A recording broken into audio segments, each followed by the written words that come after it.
नमस्कार विद्यार्थियों। और अब इस क्लास में हम लोग ये देखेंगे कि समूह का जो है वो विकास कैसे होता है, किस तरीके से ग्रुप जो है वो कार्य करता है। ठीक है, तो हम लोग इसमें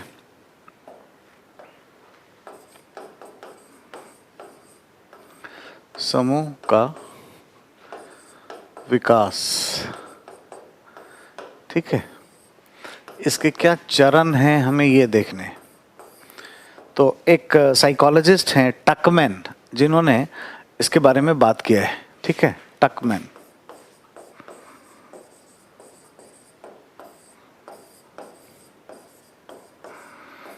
और इन्होंने इसके लिए कुछ चरण बताए हैं कि कोई भी समूह जो है वो किस तरीके से ओरिजिनेट होता है और उसके संचालन का क्या तरीका होता है। जैसा आपने देखा ना कि समूह क्या होता है, अभी कितने प्रकार का होता है। तो फाइनली जो हम कोई ग्रुप बनाते हैं या हम किसी ग्रुप में होते हैं तो वो किस तरीके से चलता है, काम कैसे करता है ना। हमें इन सभी बातों को यहाँ देखना है, जानना है। तो एक एक्रोनिम्स इसके लिए ध्यान रखिएगा और वो है फॉस्नोपा। ये ध्यान रखेंगे तो आपका काम आसानी से हो जाएगा। ठीक है, FO स्टैंड फॉर, सबसे पहला क्या है, फॉर्मिंग। ठीक है, S stand for storming.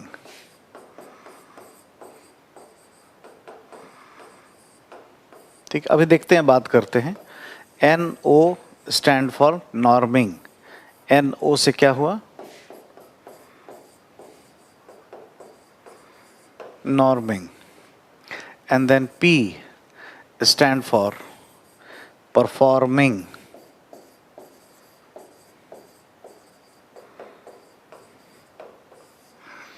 And A stand for एडजॉर्निंग।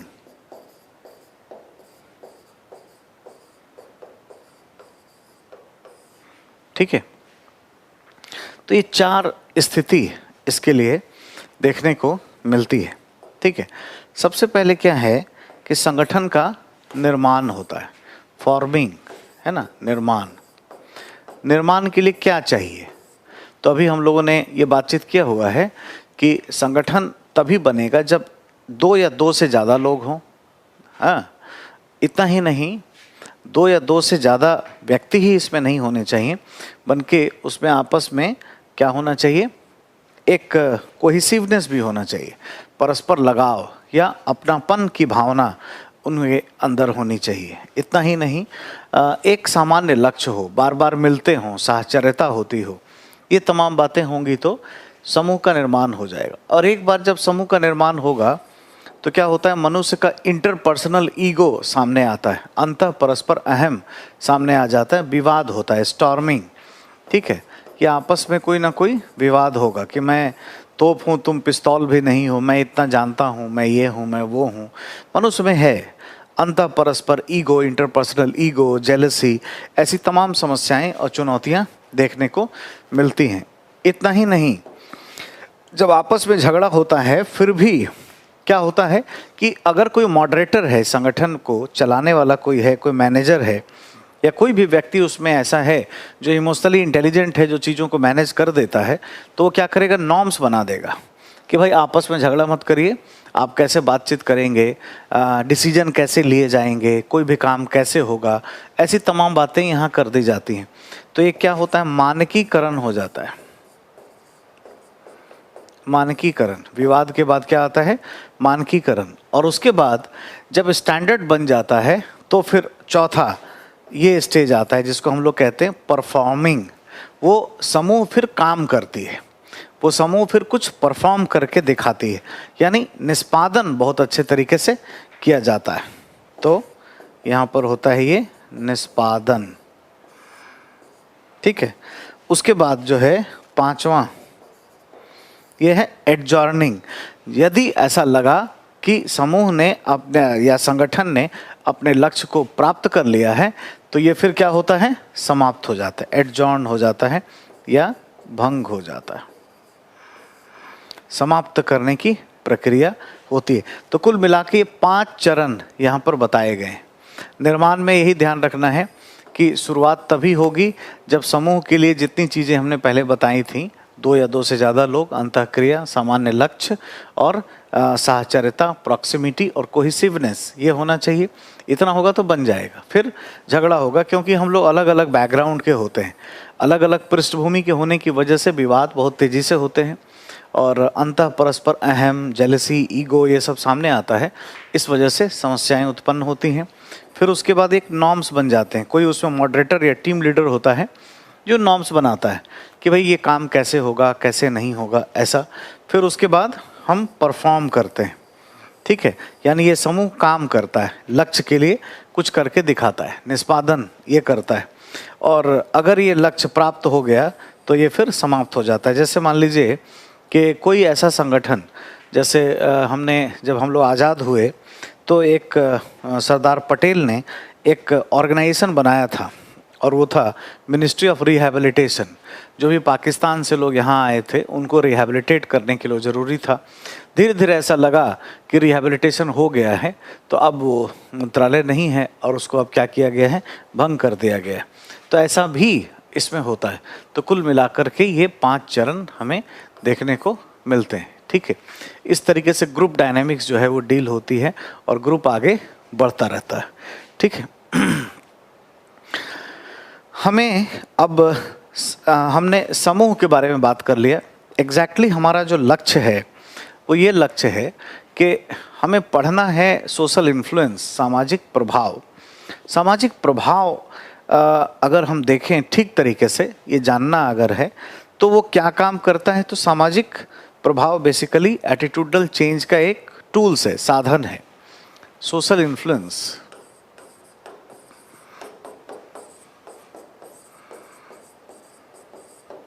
social influence is what? Is nothing but a tools for attitudinal change. Attitude को परिवर्तित करने का एक साधन है। इसमें से अभी हम एक साधन की बात करने वाले हैं जिसका नाम है सोशल फैसिलिटेशन।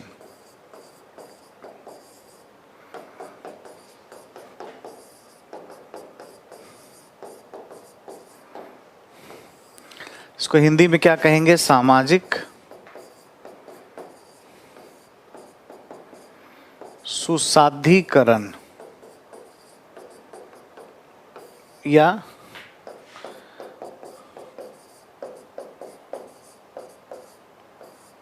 सुकरीकरण, ये क्या है?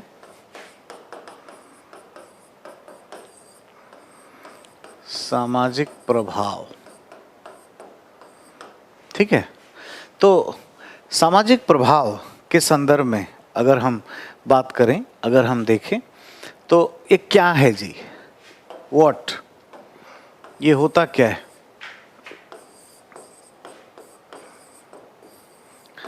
तो ये अभिवृत्तिक परिवर्तन का, अभिवृत्तिक परिवर्तन का एक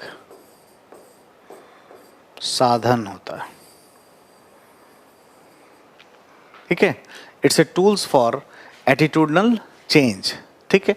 अभिवृत्तिक परिवर्तन का एक साधन ये होता है ना। इसको अगर शब्दों में लिखना हो तो सामाजिक प्रभाव या सोशल इन्फ्लुएंस क्या है?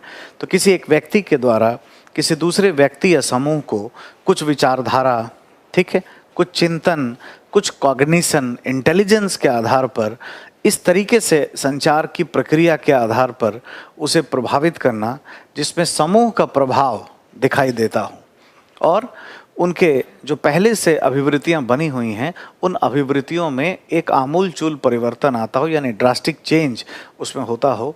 इस पूरी व्यवस्था को हम सोशल इन्फ्लुएंस कहते हैं। ब्रीफ में क्या ध्यान देना है कि एटीट्यूड चेंज करने का एक साधन है। अब इसमें एक जो है सामाजिक सुकरीकरण या सुसाध्यीकरण, ये क्या होता है? इससे भी एटीट्यूड का चेंज होगा। तो ये है क्या, पहले ये जानना है। सोशल फैसिलिटेशन, तो सबसे पहला चीज़ हमें ये ध्यान देना है कि सामाजिक सुकरीकरण एक ऐसी प्रक्रिया है जिसमें कोई व्यक्ति जब समूह के सामने कुछ परफॉर्म करता है तो वो उसमें उसकी क्षमता बढ़ जाती है, कार्यकुशलता वो अच्छा उसमें देखने को मिलता है, वो बेहतर प्रदर्शन करता है। समूह के सामने प्रदर्शन या निष्पादन करने पर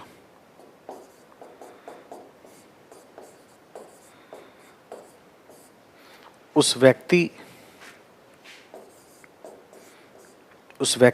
की कार्यकुशलता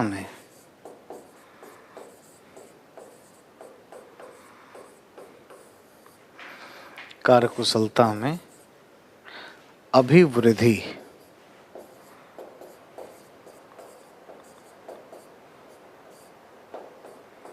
ठीक है। यानी सामाजिक सुकरीकरण, सामाजिक सुसाध्यीकरण एक ऐसी प्रक्रिया है जिसमें कोई व्यक्ति जब समूह के सामने, ग्रुप के सामने अगर परफॉर्म करता है तो उसकी कार्यकुशलता में अभिवृद्धि हो जाती है। और ये एक तरीके से इसी का इम्पैक्ट है, सोशल इम्पैक्ट एक इंडिविजुअल पर ये है। ठीक है, अब ये कैसे होता है आइए जरा देखें जरा मैं इसमें क्या क्या मनोविज्ञान काम करता है, साइकोलॉजी क्या काम करता है। ये मान लीजिए कोई साहब हैं, है ना, और ये जो है किसी ग्रुप के सामने काम कर रहे हैं। यहाँ पे ढेर सारे लोग जो हैं बैठे हैं, बहुत सारी आंखें उनको देख रही हैं यहाँ से, तो इनको परफॉर्म करना है, तो ये बेहतर परफॉर्मेंस करते हैं। इनके परफॉर्मेंस में जो है वो ग्रोथ होता है। तो क्या है वजह, वो साइकोलॉजी क्या है ना, ये तमाम बातें हमें सीखनी है और जाननी है। पॉइंटेड फॉर्म पे आप हमारे साथ नोट्स बनाते चलेंगे। एक तो ये मनोविज्ञान काम करता है कि पुरस्कृत किया जाएगा, पुरस्कार की आकांक्षा। ठीक है, यानी जब कोई व्यक्ति समूह के सामने, ये मान लीजिए कोई समूह है और ये एक व्यक्ति है, इंडिविजुअल, इसका नाम है ये IAS, आई एम सॉरी, है ना IAS का फुल फॉर्म क्या है, आई एम सॉरी, है ना। ये TN सेशन ने ये नाम दिया है, हालांकि इंडियन एडमिनिस्ट्रेटिव सर्विस होता है, आप यही बनोगे, बट TN सेशन ने कहा कि मैं पूरे ज़िंदगी भर जब भी नौकरी में मैं था तो मैं लगातार क्या किया, मैं इसी तरीके से परेशान रहा, किसी का काम मैं कर नहीं पाया। जो भी कस्टमर या नागरिक मेरे पास आते थे ये सोच करके कि वन स्टॉप सॉल्यूशन हमारे पास मिलेगा, मैं ऐसा कुछ दे नहीं पाता था। तो जो भी आता था उसको मैं कहता था I am so sorry, let me talk to someone else. तो उसने अपनी किताब में ये नाम ही दिया कि भाई इसका full form I am sorry जैसा ही लगता है। खैर ये अलग बात है। एक IAS अफसर अपने सीनियर मोस्ट IAS अफसर्स के सामने या समूह के सामने काम करता है तो क्यों अच्छा करेगा, हमें यही जानना है कि इसकी जो है ये कार्यकुशलता बढ़ती है तो क्यों बढ़ जाती है।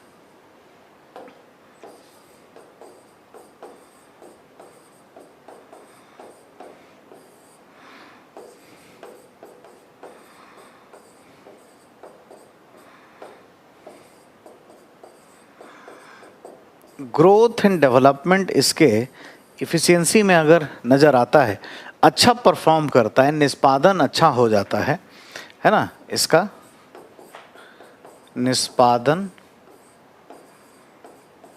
बेहतर हो जाता है। तो ये क्यों होता है, हमें इसी मनोविज्ञान को समझना है कि ऐसा क्यों होता है, क्या रीज़न है,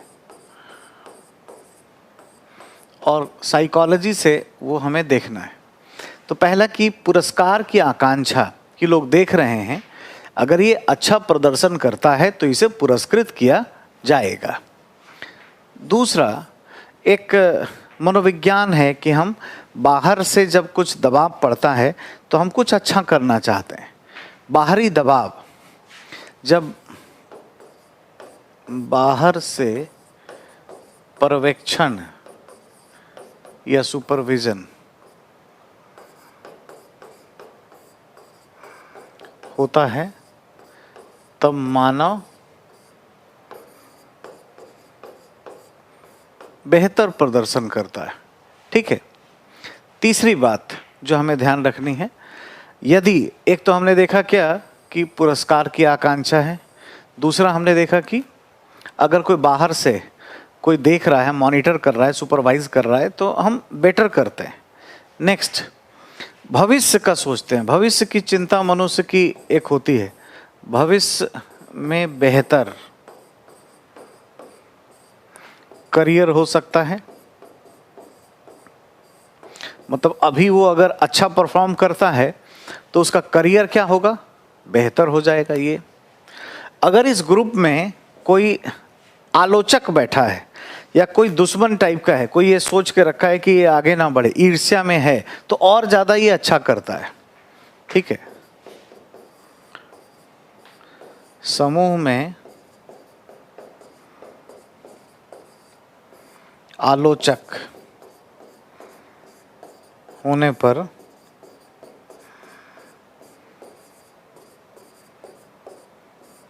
और बेहतर, जैसे आप भी आईएएस का तैयारी कर रहे हैं तो कुछ लोग ये सोच करके बैठे होंगे कि आप फेल करो, आपको कोई प्रॉब्लम हो तो आप और ज़्यादा अच्छा करने लगेंगे कि अच्छा तो तुम देखो मैं फेल ही नहीं करूँगा, मैं करके दिखाऊंगा।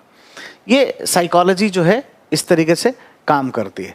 एक आखिरी बात जो हमें इसमें ध्यान देनी है, यदि कोई ऐसा काम है जो पहले किया हुआ है, रेपिटेटिव काम है, जैसे कोई सिंगर पहले से कोई गाना गाया है और अब कोई कंसर्ट है और कहीं पर किसी 5 स्टार होटल में लोग उसको देख रहे हैं, तो वो पहले से और बेहतर करने का प्रयास करता है। ठीक है। तो यदि पुराना कार्य है जिसे पहले संपन्न किया गया है ना, कोई अगर पहले का काम है जिसे पहले किया है ऐसा कोई भी, तो और भी बेटर करेगा। तो ये सारे पॉइंट्स हमें ध्यान रखने चाहिए। क्या क्या हमने कहा, पहला कोई अवार्ड मिल सकती है, दूसरा बाहर से कोई मॉनिटर करता है या सुपरवाइज करता है तो और बेटर करने का हो जाता है। भविष्य अच्छा होगा, मनुष्य का स्वभाव ऐसा है जो हमेशा फ्यूचरिस्टिक होता है, चिंता में होता है। जैसे आज किसी के लाइफ में पूछो कि सब अच्छा है तो वह कल क्या होगा पता नहीं, है ना, चिंता उसके फ्यूचर की होती है। नेक्स्ट जो है, समूह में अगर कोई आलोचक है तो वो बेटर करना चाहेगा ताकि उसको भी दिखा पाए। ठीक है। नेक्स्ट, यदि कोई काम ऐसा है जो पहले किया गया है, पहले से संपन्न हुआ है, तो उसमें और भी बेहतर वो करता है। ये साइकोलॉजी बेसिकली काम करती है और इस तरीके से ये सोशल फैसिलिटेशन काम करता है। अब ध्यान देना है कि प्रशासन में इसका लाभ क्या है, इसका क्या फायदा है। प्रशासन में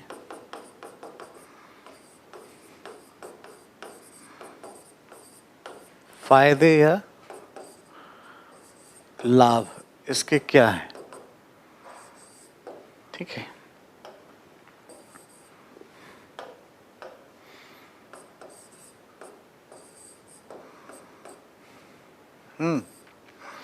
देखिए एडमिनिस्ट्रेशन में क्या क्या इसका फायदा मिलता है। तो सबसे पहला, हम इसके माध्यम से प्रशिक्षण दे सकते हैं, ट्रेनिंग दे सकते हैं। प्रशिक्षण या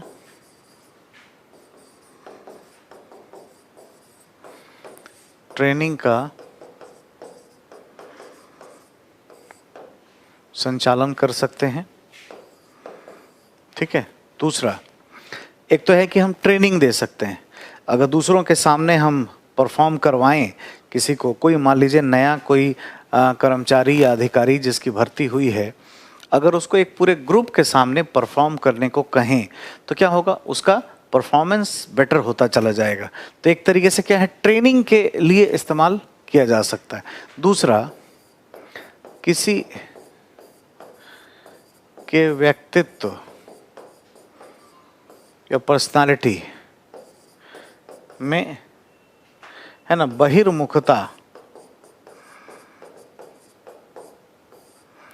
बहिर्मुखी उपागम के लिए, है ना, मतलब उसको एक्सट्रोवर्ट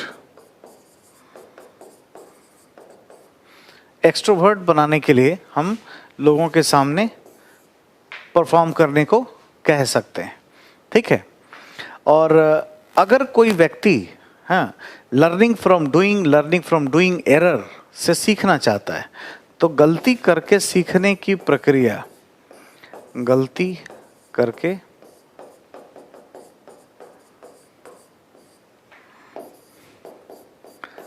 सीखने की प्रक्रिया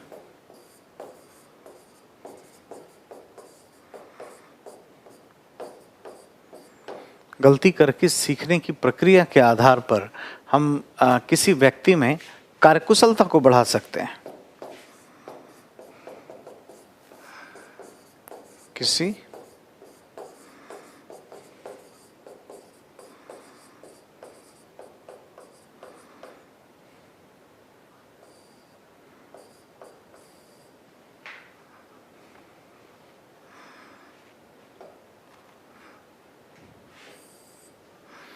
कार्यकुशलता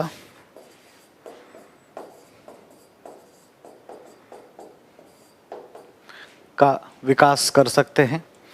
ये सोशल फैसिलिटेशन से क्या होता है, ये कॉन्सेप्ट है। अगर हम इसके आधार पर अगर चलाएं, जैसे सीसीटीवी कैमरे अगर हम लगा दें, तो ये भी फैसिलिटेशन करता है।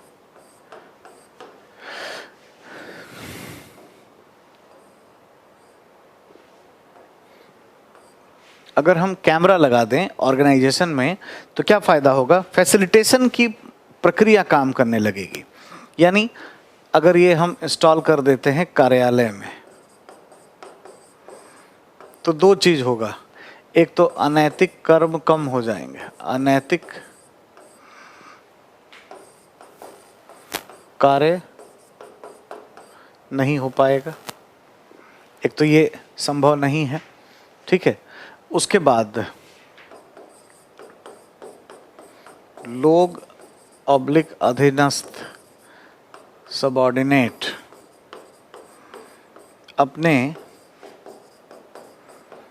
कार्यों को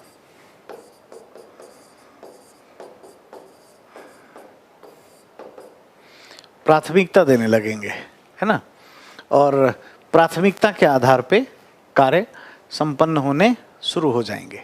तो सीसीटीवी कैमरे लगा करके फैसिलिटेशन हम कर सकते हैं। मान लीजिए कोई कर्मचारी समय बर्बाद कर रहा है, फेसबुक, ट्विटर, इस पे सोशल मीडिया पे अपना टाइम पास करता है, तो उसको भी नियंत्रित और कंट्रोल किया जा सकता है। और कोई भी एम्प्लॉई या अधीनस्थ जो है वो बेटर कर सकता है, उसमें एक स्वभाव विकसित हो सकता है कि अभी अगर हम अच्छा करते हैं तो हमारा बॉस हमारा करियर बहुत अच्छा बना देगा। तो इस तरीके से इसका लाभ है। नेक्स्ट हम ये देखते हैं कि बेसिकली ये जो फैसिलिटेशन है, इसके माध्यम से हम कोई पुलिसिंग में या आपदा प्रबंधन में कोई काम कर सकते हैं जहाँ पर गलती करने की मतलब जगह कम हो, है ना। जैसे हम किसी क्रिमिनल को पकड़ने जाते हैं और वहाँ पे हो सकता है कि उधर से फायर कर देगा, कुछ होगा, तो क्या होता है, कुछ लोग छुप जाते हैं, कवर फायर देते हैं। कवर फायर अपने आप में क्या होता है, फैसिलिटेशन ही तो है। जो आगे है उसको एक कॉन्फिडेंस रहता है कि हमारे पीछे एक सपोर्ट है, ठीक है, तो ऐसा काम कर लेता है। तो ये कभी भी आपदा में, आपदा या संवेदनशील या जोखिम युक्त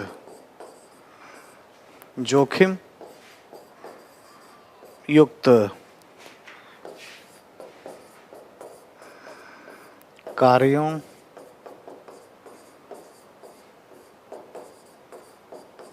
है ना, आपदा ऑब्लिक संवेदनशील ऑब्लिक जोखिम युक्त कार्यों के संदर्भ में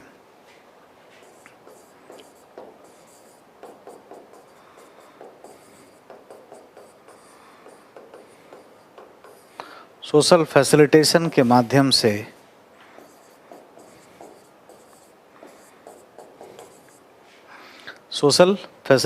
माध्यम से गलती गलती करने की संभावना को समाप्त किया जा सकता है।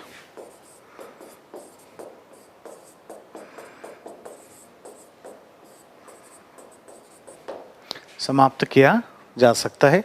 तो ये कुछ बेनिफिट हैं जो हमने देखे। ट्रेनिंग पे हम काम कर सकते हैं, ट्रेनिंग दे सकते हैं, पर्सनालिटी को एक्सट्रोवर्ट बना सकते हैं और लर्निंग फ्रॉम डूइंग एरर के माध्यम से कार्यकुशलता विकसित कर सकते हैं। ऑफिस मैनेजमेंट, कार्यालय प्रबंधन में हम काम कर सकते हैं और इस तरीके से होगा। तो कभी भी कोई मान लीजिए ऐसा कोई संगठन की कहानी आए, कोई केस स्टडी आ जाए जिसमें ऐसे कहा गया हो कि एक लोक निर्माण विभाग है या कोई संगठन है जहां पर भ्रष्टाचार के काफ़ी उदाहरण देखने को मिलते हैं और वहां पर चीज़ें कैसे आप ठीक करोगे, जो कर्मचारी हैं बड़े ही भ्रष्ट व्यवहार को कर रहे हैं, तो सुधारने के लिए हमें सबसे ज़्यादा जो ध्यान देने की आवश्यकता है वो फैसिलिटेशन की, ठीक है। और इस तरीके से हम चीज़ों को बेटर बना सकते हैं। ये है सोशल फैसिलिटेशन, ठीक है। इसके बाद एक टर्म हम लोग देखेंगे, वो है social loafing, LOAFING, loafing. Hindi इसका बड़ा अजीब सा है और वह है सामाजिक, है ना, श्रमावनयन, यानी श्रम का अवनयन, कम करना। लेकिन मैं आपको सजेस्ट करूंगा कि आप लोफिंग शब्द ही यूज़ करिए, हिंदी में भी ऐसा लिखिए। देवनागरी में अगर अपना लेते हैं तो ये अच्छा हो जाता है, बहुत ज़्यादा जो है इसमें कोई तनाव नहीं लेना चाहिए, ठीक है। तो सोशल लोफिंग इस तरीके से बात करेंगे। ये क्या है? Social loafing is what? सबसे पहले हमें देखना है कि होता क्या है। ये एक ऐसी प्रक्रिया है, ठीक है, या मनोवैज्ञानिक प्रघटना है। मनोवैज्ञानिक प्रघटना, इट्स ए साइकोलॉजिकल फिनोमेना, जिसमें क्या होता है, समूह के 2-4 लोग, समूह के कुछ सदस्य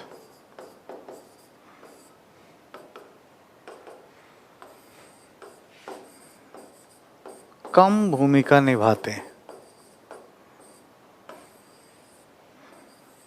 ठीक है, या अपना पार्टिसिपेशन कम कर देते हैं। ये एक ऐसी मनोवैज्ञानिक प्रघटना है जिसमें किसी समूह के कुछ सदस्य अपनी भूमिकाओं को कम करते हैं, ठीक है, और वो किसी भी तरीके से इस बात पर ध्यान नहीं देते कि भाई समूह के लक्ष्य क्या हैं, क्या टारगेट है, हमें क्या करना चाहिए, क्या नहीं करना चाहिए, ऐसी तमाम चीज़ों पर वो बल देते रहते हैं। तो एक तो साइकोलॉजिकल प्रघटना, समूह और सदस्य और भूमिका में कटौती, ये तमाम बातें जरूर होनी चाहिए। तो हम कह सकते हैं ऐसी मनोवैज्ञानिक प्रक्रिया या प्रघटना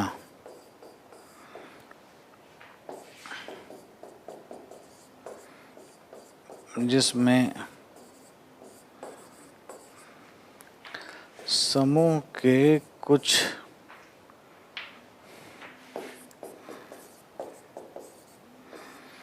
सदस्य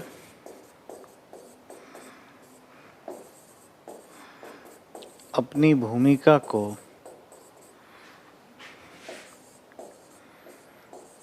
कम करते हैं। अब ये क्या काम करता है? ये भी जो प्रभाव है ये समूह के वजह से ही होता है। तो एक तो हमने देखा कि ग्रुप में एक अच्छा चीज़ होता है कि ग्रुप के सामने कोई कुछ परफॉर्म करे तो वो बड़ा अच्छा करने लगता है। दूसरा ये कि ग्रुप में जब हम काम करते हैं तो 2-4 उसमें से आलसी हो जाते हैं। 2-4 ये सोचते हैं कि इतना टेंशन क्या लेना है, सब ठीक ही ठाक है, ठीक ही चल रहा है, कोई इतना मुश्किल का दौर नहीं है ना। ये तमाम बातें इसमें होनी शुरू हो जाती हैं, ठीक है। तो ये क्यों होता है, ये समझना है कि सोशल लोफिंग क्यों है ना। सोशल लोफिंग, आप बिंदास एकदम ऐसा लिखा करिए, लोफिंग शब्द ऐसे ही अपनाइए, श्रमा व नयन इतना कॉम्प्लिकेटेड जटिल शब्द का प्रयोग करने का जरूरत नहीं है। हमें ये जानना है कि क्यों होता है, इसके पीछे का साइकोलॉजी क्या है, ठीक है। आइए समझते हैं, देखते हैं। इसमें सबसे पहला पॉइंट ये है, समूह के कुछ सदस्यों को ये लगता है कि भाई दूसरे काम कर रहे होंगे, मुझे इतना टेंशन लेने की क्या जरूरत है। क्योंकि इसमें सबका जो है उत्तरदायित्व परिभाषित नहीं हो सकता है, समूह में व्यक्तिगत उत्तरदायित्व उतने अच्छे तरीके से परिभाषित नहीं होता है। तो ऐसा साइकोलॉजी काम करता है कि एक्स ये सोचता है कि वाई काम कर रहा होगा, वाई ये सोचता है कि भाई जेड काम कर रहा होगा, मुझे इतना पंगा या टेंशन लेने की इतना ज़रूरत ही क्या है, ठीक है। तो इस तरह की साइकोलॉजी एक अपने आप में चलती रहती है ना। सबसे पहले दूसरे कार्य कर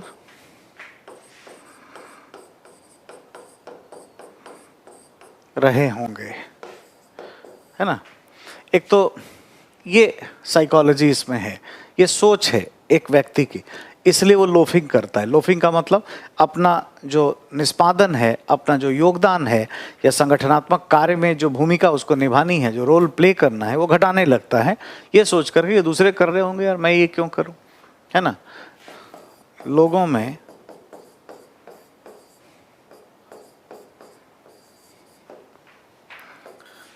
कार्य ऑब्लिक उत्तरदायित्व से बचने की भावना भी पाई जाती है।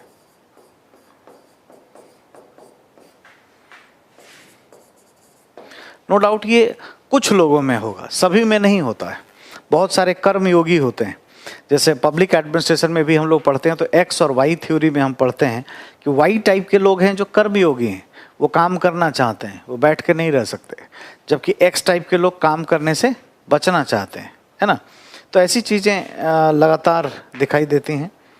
तो ये जो है कि बचने की भावना भी पाई जाती है, ये कुछ लोगों में ही होगा, कुछ व्यक्तियों में। तो ऐसे ही कुछ व्यक्ति जो होंगे वही क्या करेंगे, सोशल लोफिंग भी करेंगे, ठीक है, इजंट इट। तीसरी बात जो जरूरी है ना, यदि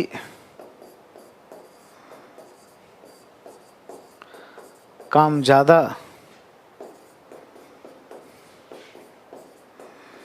भी किया जाए तो पुरस्कार तो समूह को मिलेगा।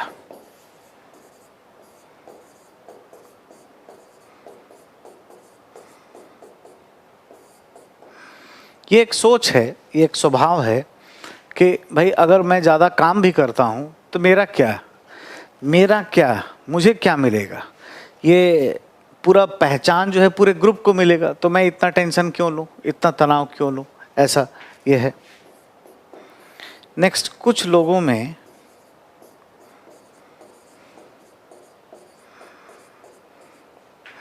कुछ व्यक्तियों में अभिप्रेरणा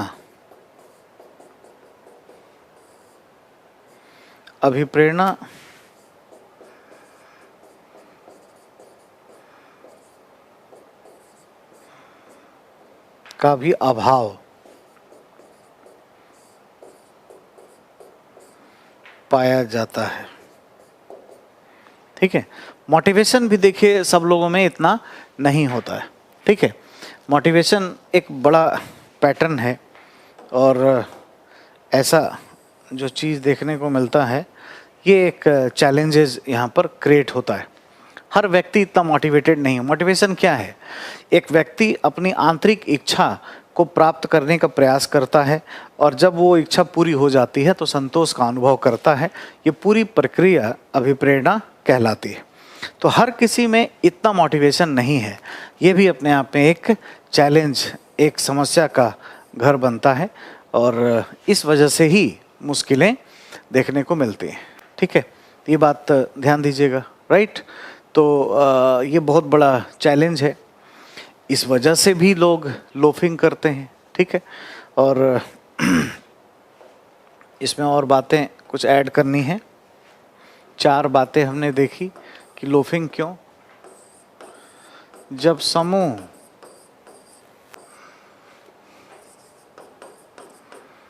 छोटा होता है तो लोफिंग की संभावना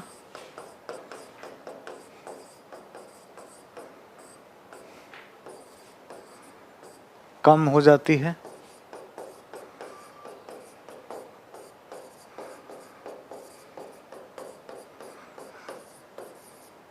और जब समूह में सदस्यों की संख्या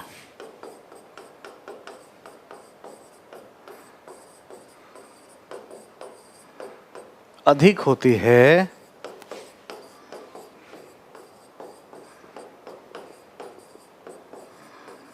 तब यह ज़्यादा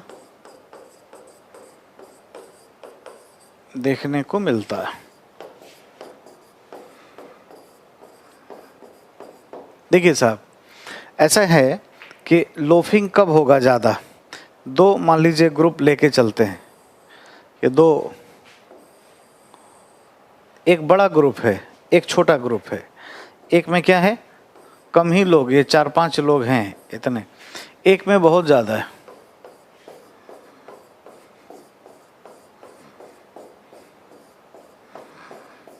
तो कायदे से डिमोटिवेटेड नालायकों की संख्या ज़्यादा, संभावनाएं कहाँ होंगी, पॉसिबिलिटी ज़्यादा होगा कहाँ, यहाँ पे लोफिंग की क्या है, संभावना कम है, नहीं के बराबर है। क्यों?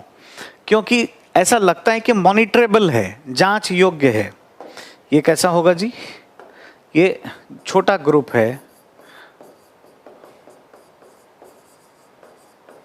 मॉनिटरेबल है, मेजरेबल है।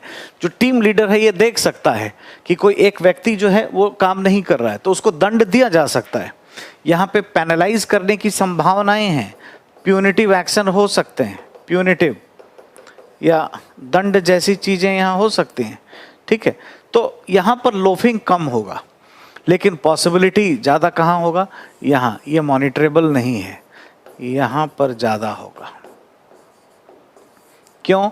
क्योंकि मॉनिटरेबल नहीं है, मेजरेबल नहीं है, इवैल्यूएबल नहीं है, मूल्यांकन योग नहीं है, परिवीक्षण योग नहीं है, सुपरवाइज करने लायक नहीं है और पनिशमेंट भी नहीं दे पाओगे, छुप जाएगा है। अगर ये है कि देख नहीं सकते, तो यहाँ पर कुछ लोग ऐसे हो सकते हैं जो लोफिंग करने का काम ज़्यादा करें। मान लीजिए 3 जो रेड मार्क से दिख रहा है, ये लोफर्स हो सकते हैं वो आप मत समझना जो इस शब्द का प्रयोग करते हैं हम लोग, मतलब वो भूमिका कम कर सकते हैं। ठीक है, तो ये कुछ वजह है, ये कुछ साइकोलॉजी है जिसमें ये पाया जाता है। ठीक है, अब इन दोनों से ही मिला करके कोई केस स्टडी हो सकता है, कोई प्रश्न आपसे पूछा जा सकता है, उस पर भी हमें काम करना होगा, उस पर ध्यान देना होगा। ठीक है, एक प्रश्न लेते हैं और एक केस स्टडी का क्वेश्चन हो सकता है। केस स्टडी, एक क्वेश्चन लिख लीजिए कि मिस्टर एक्स है ना, बाढ़ आयोग के अध्यक्ष हैं। मैं कुछ पॉइंट्स में लिख रहा हूँ, लैंग्वेज में नहीं लिख रहा हूँ। अब ये ऑनलाइन क्लास है तो कल्चर डिफरेंट है, वरना मैं ऑफलाइन में लिखवाता है इसको। बाढ़ आयोग के अध्यक्ष हैं और कुछ अधीनस्थ हैं अधीनस्थ जो काम कर रहे हैं, ये हैं ए, बी, सी, डी और ई। ये 5 लोग सबॉर्डिनेट हैं। और तथ्य क्या है? बाढ़ की समस्या है, ये आई हुई है भाई, या आपदा। और करना क्या है? राहत पुनर्वास, रेस्क्यू का काम करना है। राहत और पुनर्वास के काम करने। और ऐसा खबर मिलता है कि मिस्टर बी और सी ये कम ध्यान दे रहे हैं, कम ध्यान दे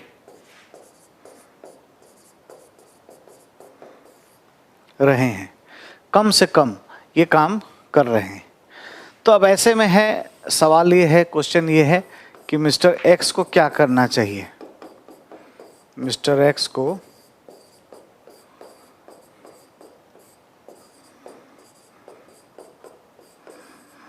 ये सवाल है, ठीक है।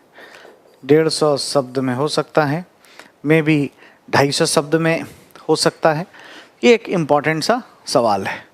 अब it's a case of social loafing, है ना। आप देख रहे हैं कि ये 5 में से ये 2 व्यक्ति यानी बी और सी मन लगा के काम नहीं कर रहे हैं, यानी सोशल लोफिंग कर रहे हैं। तो अब क्या करना चाहिए? क्या ऐसा हम करें जिससे कि चीज़ें बेटर हो जाएं? अब ये बातें इसमें करनी है। तो करना क्या है? सोशल लोफिंग से जो सीखे हैं, है ना, उसको दूर करने के लिए प्रयास करना है और फैसिलिटेशन बढ़ा देना है, क्योंकि सोशल फैसिलिटेशन अच्छा है। सोशल फैसिलिटेशन से सामने वाले का परफॉर्मेंस बेटर हो जाता है। तो बी और सी के परफॉर्मेंस को बढ़ाना है, इनकी भागीदारी को बढ़ाना है, तो फैसिलिटेशन करना चाहिए और हमें इनको ठीक करना है जो लोफिंग हो रहा है इससे। तो हम समझेंगे इसको, इस पर आएंगे और देखेंगे। 1-2 पेज छोड़ देते हैं, फिर इस केस में भी बात करेंगे। पहले तो हम यहाँ अभी जो प्रॉब्लम था लोफिंग, इसको तो देख लें। क्या है हमने जाना, ठीक है। क्यों होता है ये मनोविज्ञान हमने जाना कि इसके पीछे का साइकोलॉजी क्या है। अब इससे पहले कि हम ये केस स्टडी पर जाएं, जो आपके स्क्रीन पे अब दिख रहा है, इससे पीछे एक आकर के एक पेज क्रिएट कर लेते हैं और ये जानेंगे कि सोशल लोफिंग ठीक कैसे होता है। फिर इसी तरह के पॉइंट कोई भी केस स्टडी में, जैसे मैंने एक दिया है, बाढ़ का कहानी है, कुछ भी हो सकता है आपके यहाँ, कोई प्रोजेक्ट चलाने का हो सकता है, कोई विभाग हो सकता है, कोई कंपनी हो सकती है, उसमें इसको लागू करने की ज़रूरत आपको पड़ सकती है। ऐसी तमाम बातें हमें देखने को मिलेंगी। तो सबसे पहले हम ये जानेंगे कि सोशल लोफिंग में सुधार करने के लिए क्या करना होगा साहब, ठीक है। कुछ पॉइंट्स ध्यान में रखना होगा, ठीक है। पहला, सोशल लोफिंग में एक तो मोटिवेट देम, लगातार अभिप्रेरित करना पड़ेगा, ठीक है। समूह के सदस्यों को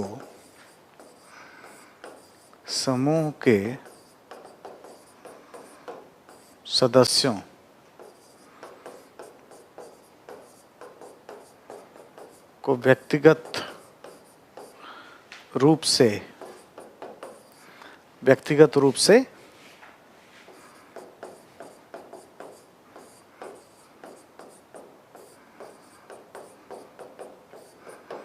प्रेरित करना होगा। मोटिवेशन ये बहुत ज़रूरी है।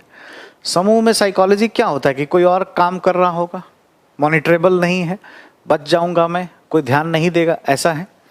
तो सबके कार्यों को परिभाषित करना है। समूह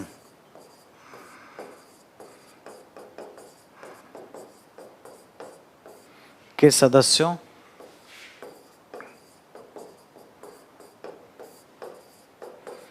के कार्यों को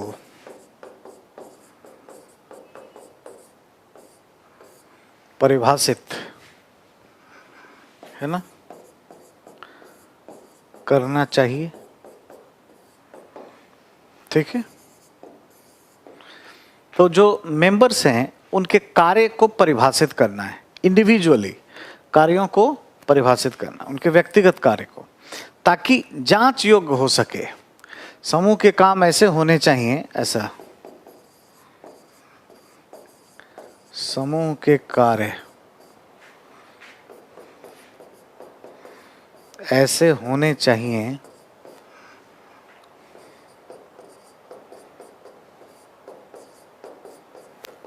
जिसकी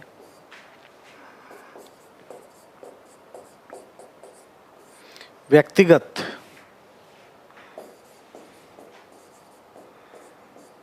आधार पर मूल्यांकन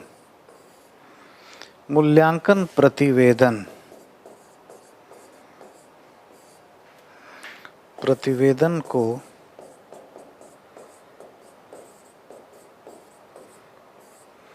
सुनिश्चित किया जा सके।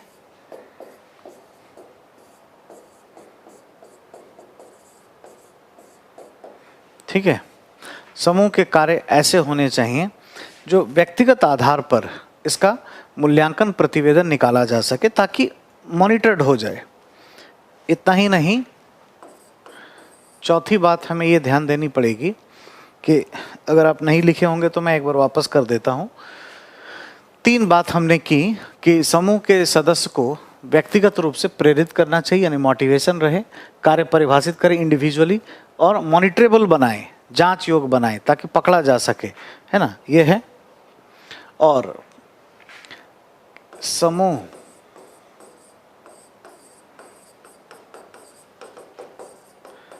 के सदस्यों को इसके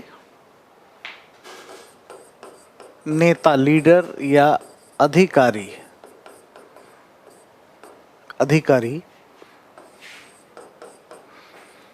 द्वारा यह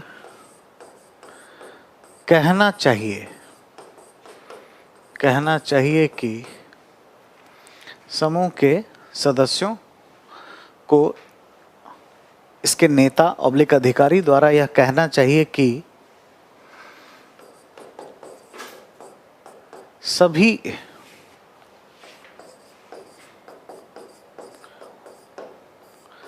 व्यक्तियों का महत्व है ना, उनके योगदान के बिना संगठनात्मक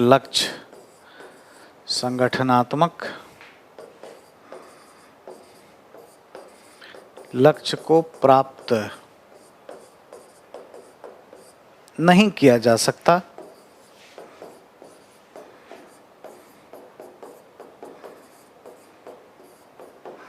ठीक है, संगठनात्मक लक्ष्य को प्राप्त नहीं किया जा सकता है, ये जरूरी है।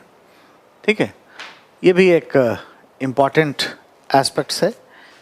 5वां, लोफिंग को दूर करने के लिए पुरस्कार एवं दंड की प्रक्रिया को बहुत स्पष्ट बनाना चाहिए, क्लैरिफाई करना चाहिए। पुरस्कार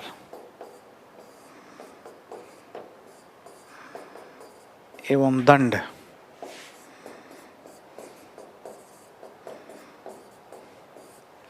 की प्रक्रिया को स्पष्ट पुरस्कार एवं दंड की प्रक्रिया को स्पष्ट बनाना चाहिए, ताकि क्लैरिटी से दंडित किया जा सके या पुरस्कृत किया जा सके। ये क्लैरिफाई होना बहुत ज़रूरी है। ठीक है, तो इतनी बातें हम यहाँ पर ध्यान रखेंगे जो लोफिंग को दूर करने के लिए चाहिए होगा। और ये सब मैं क्यों बता रहा हूँ, अभी आपको जो केस स्टडी बताया है उसी में इसको यूज़ करने के लिए। जो भी केस अध्ययन पूछा जाएगा उसमें सीधे तौर पर ये सारी बातें वहाँ पर इस्तेमाल की जाएंगी। तो कहाँ इस्तेमाल होगा, ये केस स्टडी में इस्तेमाल होगा। अब एक केस स्टडी आपके सामने है कि बाढ़ आया हुआ है और कैसे होगा। चलिए इसको आंसर करते हैं, इसको डील करते हैं। इसके आंसर में सबसे पहले हमें, जैसे आपको हमने केस स्टडी के बारे में बताया है कि कैसे केस स्टडी लिखते हैं, तो सबसे पहले एक इंट्रोडक्टरी नोट लिखना चाहिए। तो हमें ये बताएंगे कि दिए गए केस अध्ययन में, है ना, यह जानने का प्रयास किया गया है कि सोशल लोफिंग की प्रक्रिया में कोई प्रबंधक कैसे इस समस्या से आगे बढ़ता है। ठीक है, तो सोशल लोफिंग सब तो जरूर आप दिखा दीजिए। समस्या क्या है? सोशल लोफिंग की है। किसके साथ है? तो सॉरी, मैं जरा फैक्ट्स देख लूं। बी और सी, यानी मिस्टर बी और सी के द्वारा, बी और सी, इनमें ये प्रॉब्लम देखने को मिलता है। तो कैसे ठीक होगा? मिस्टर एक्स का ह्यूमन एक्शन क्या होगा, क्या कार्य इनके द्वारा किया जाएगा।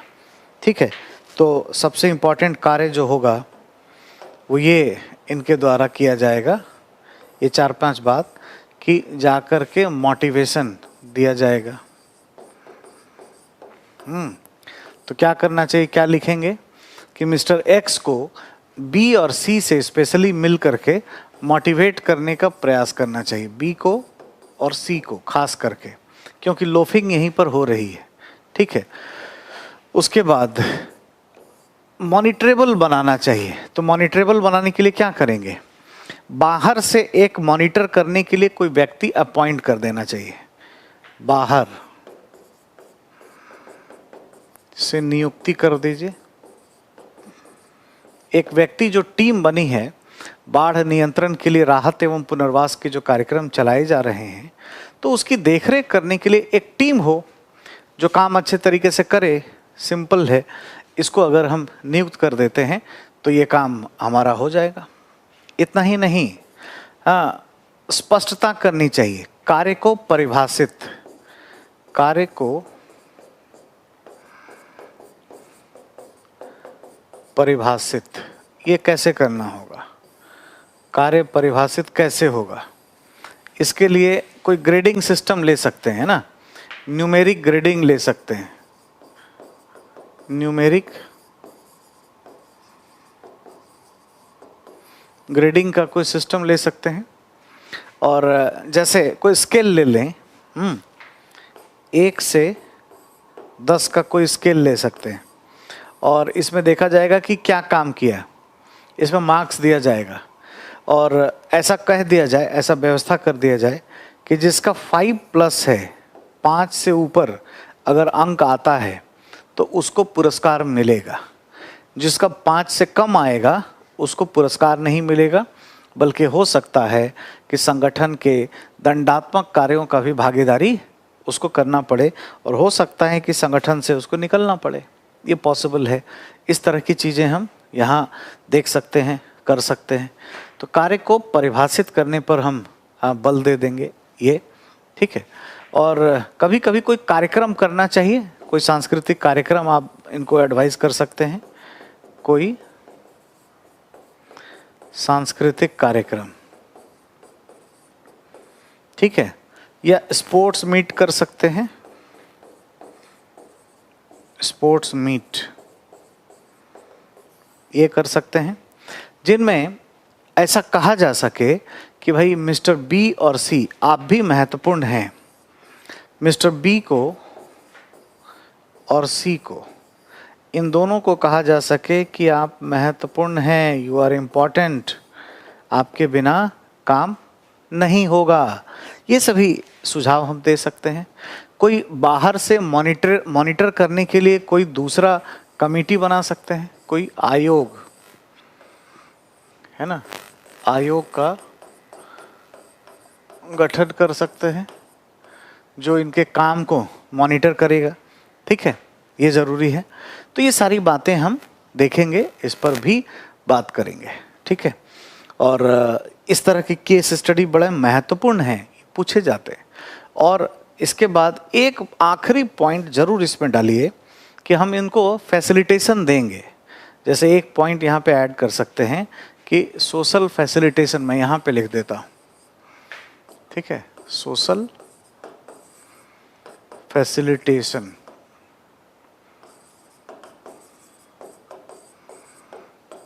से जोड़ा जाए, ठीक है।